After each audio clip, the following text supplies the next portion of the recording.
इधर अक्सर लेक्चर देता रहता हूँ नासिर बाग में।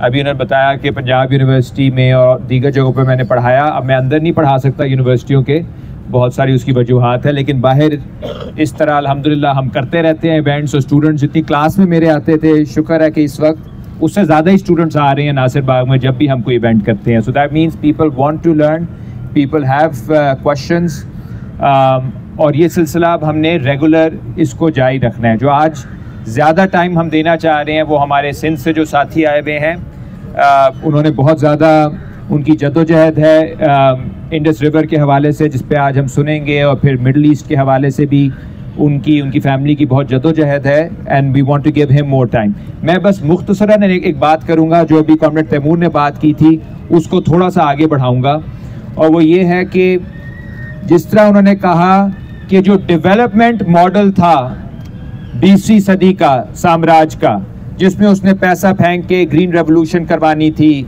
या उन्होंने कोई यहाँ पे डैम बनवाने थे, या उन्होंने थोड़ी बहुत एक एलीट लोग के लिए एक इंडस्ट्री लगानी थी, अब वो भी नहीं रहा। अब अगर आपने साम्राज्य का चेहरा देखना है तो आप अफ़गानिस्तान चले जाएं। अफ़गानिस्तान में मुसलसल पिछले 40 सालों से अमेरिका किसी न किसी तरह मुदाखलत कर रहा है, और 2001 के बाद तो 20 साल वहाँ पे प्रो अमेरिकन गवर्नमेंट रही, और आज क्या हालात है अफ़गानिस्तान के वो आपके सामने हैं। अगर आपने अमेरिका का साम्राज्य का चेहरा देखना है तो आप इराक चले जाएं। इराक में 2003 में जंग की, उस जंग से पहले ही इराक के ऊपर पाबंदियाँ लगा दी गई थी, नो फ्लाई जोन लग गए थे। वहाँ पे बच्चे, हज़ारों लाखों बच्चे इसलिए मारे गए क्योंकि उनके इतने ज़्यादा बच्चे मारे गए हैं आपकी पॉलिसी की वजह से। Do you think it was worth it? तो उसने कहा yes, absolutely it was worth it.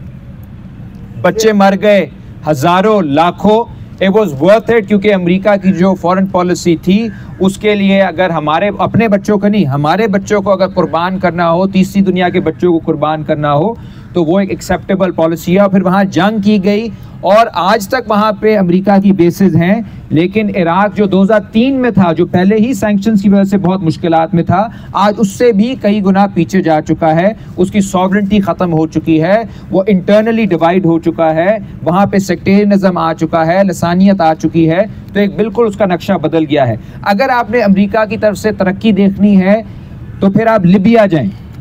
Libya जो कि एक ज़माने में नॉर्थ अफ्रीका का, उसमें इन सारे मुल्कों में बहुत मसाइल थे, ये नहीं हम कह रहे हैं परफेक्ट ममालिक थे, लेकिन नॉर्थ अफ्रीका का एक मजबूत मुल्क समझा जाता था, इकोनॉमिकली बेहतर समझा जाता था। हमें वो टाइम भी याद है जब पाकिस्तान से लोग नौकरियां करने लिबिया जाते थे, और जब लिबिया पे बमबारी की और कज़ाफ़ी को मारा, उसके बाद हिलरी क्लिंटन ने कहा कि we came, we saw and he died. हमने आके बंदे को मार के हम चले गए, लेकिन उसके बाद क्या हुआ कि वहाँ पे खाना जंगी शुरू हो गई, गैंगस्टरिज्म हो गया, प्रोस्टिट्यूशन आ गई, पूरा लिबिया जो है तबाह हो गया। अगर आपने तरक्की देखनी है तो आप सीरिया जाएं। सीरिया में पिछले 12-13 साल से अमेरिका की मुदाखलत है, और उसके अंदर क्या हुआ है सीरिया का, वो आपको जुल्फ़िकार अली भुट्टो जूनियर ज़रा ज़्यादा तफसील से बताएंगे। लेकिन लिबिया के, यमन के, सीरिया के, इराक के जो डेवलपमेंटल इंडिकेटर्स हैं इस वक्त, वो 1950-60s तक उन्होंने महदूद कर दी हैं। जो 1950-60s में उस समाज के डेवलपमेंट इंडिकेटर्स थे, अमरीकी जो तरक्की हुई है, जो बमबारी की सूरत में हुई है, जो खाना जंगी की सूरत में हुई है, इतना इंफ्रास्ट्रक्चर तबाह हुआ है इन ममालिक में कि वो सारे का सारा जो है पूरा माशरा जो है बर्बरियत की तरफ चला गया है। और 1950-60 की इस वक्त दहाई में जितना इंफ्रास्ट्रक्चर था उतना ही बाकी रह गया है। और सबसे बड़ी मिसाल हमारे पास ज़ाहिर है गज़ा है, जिसकी फिर से तफसीलन बात हम करेंगे आज, और मैं ख्याल वो उसको जुल्फ़िकार जूनियर ज़्यादा तफसील से बताएंगे। However, Gaza today amplifies all the barbarity of global imperialism, जिसके अंदर एक छोटी सी जगह पे मुसलसल 15 महीने नस्ल कुशी की, जो कि सोशल मीडिया पे दिखाई दी, और एक दफ़ा नहीं हुई नस्ल कुशी, 2008 से मुसलसल हो रही है, क्योंकि एक गलती की गज़ा वालों ने। गलती क्या थी? उन्होंने उन लोगों को वोट दिया जो अमेरिका को प्यारे नहीं थे। उनको वोट दिया जो कि इजराइल को प्यारे नहीं थे। और सारी जमहूरियत की, जिस तरह तैमूर साहब ने अभी बात की कि लिबरलिज्म वगैरह सब खत्म हो गया और सिर्फ एक ही पॉलिसी आई, एब्सोल्यूट डिस्ट्रक्शन। डिस्ट्रक्शन की एक पुरानी हिस्ट्री है कोरिया में, वियतनाम में, दीगर जगहों पे, लेकिन इस वक्त जो साम्राज्य का चेहरा आ रहा है वो डिस्ट्रक्शन विदाउट रिकंस्ट्रक्शन है। पहले फिर कोई मार्शल प्लान आता था, कोई डेवलपमेंट होती थी। अब ना इराक में कोई डेवलपमेंट हुई, ना लिबिया में कोई डेवलपमेंट हुई, ना शाम में कोई डेवलपमेंट हुई, ना यमन में कोई हुई, ना अफगानिस्तान में हुई, क्योंकि इस वक्त अमेरिका एक डिक्लाइनिंग इकोनॉमिक पावर है जिसके पास असला बहुत ज्यादा है। असले में वो अनप्रेसिडेंटेड है, मगर उसकी इकोनॉमिक पावर इस वक्त डिक्लाइन कर रही है। वो इवन जब IMF आपकी मदद करती है तब भी इस तरह की शराइत रखती है जो कि ऐसा लगता है कि मुल्क को स्क्वीज कर रहे हैं। इस वक्त 41% जो बजट है तीसरी दुनिया के ममालिक का, वो सिर्फ कर्जे वापस करने पे लगाया जा रहा है। 41% of the budget is being used to repay loans to commercial banks.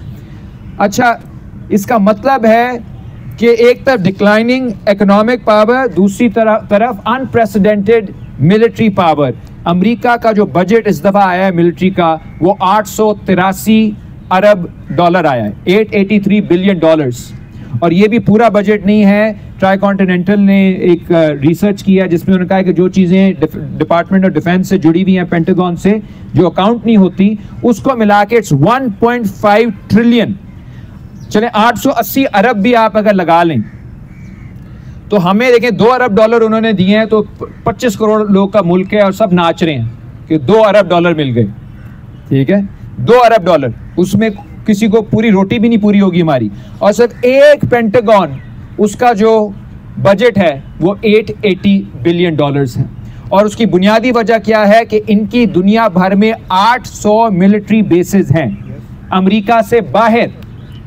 America has 800 military bases जिनको सप्लाई कर रहे हैं सब कुछ, लॉजिस्टिक्स भी सप्लाई हो रही हैं, उनको असला भी जा रहा है, खाना भी जा रहा है। आपको याद है नेटो सप्लाई रूट्स होती थी एक ज़माने में, हमारे यहाँ भी।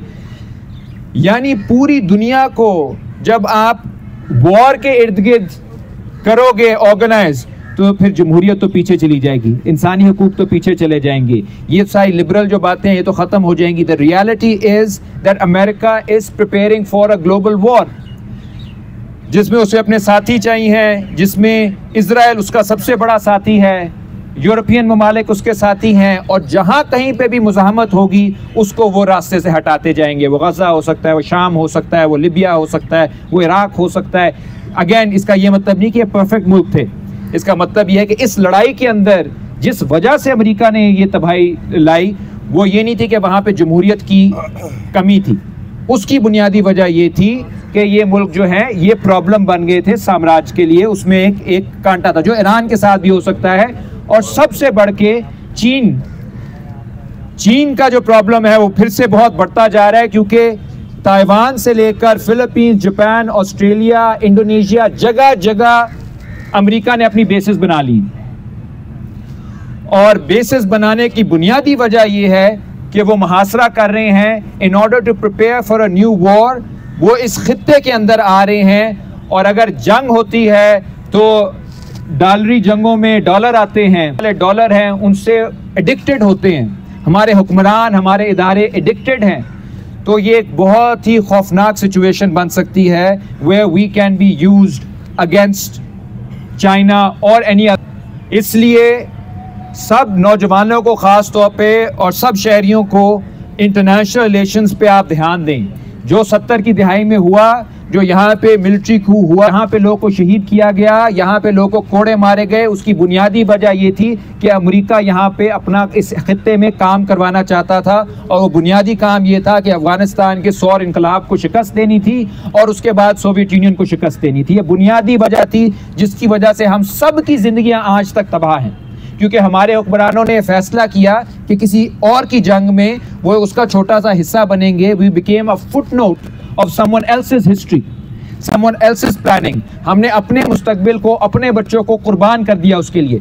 वही गेम फिर से होना हुई जा रही है। और आप खटक साहब के इसमें कुछ इंटरव्यूज हैं फिर से आप खटक साहब के, जिसको आप देखें कि किस तरह से पाकिस्तान को, अफगानिस्तान को और सेंट्रल एशिया को जिहाद के लिए फिर से प्रिपेयर किया जा रहा है, एक नई जंग के लिए प्रिपेयर किया जा रहा है।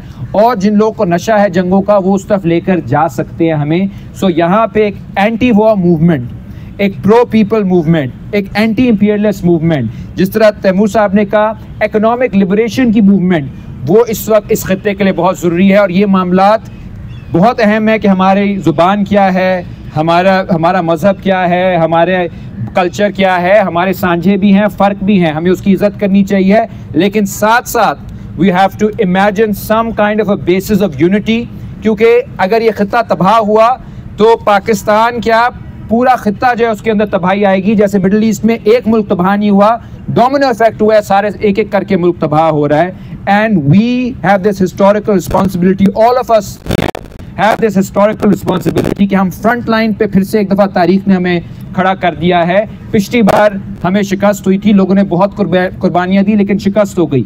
इस बार वी मस्ट बी वाइजर, हमारे पास तारीख हमारे सामने है, हमें नज़र आया कि पिछली बार हमें कैसे इस्तेमाल किया गया।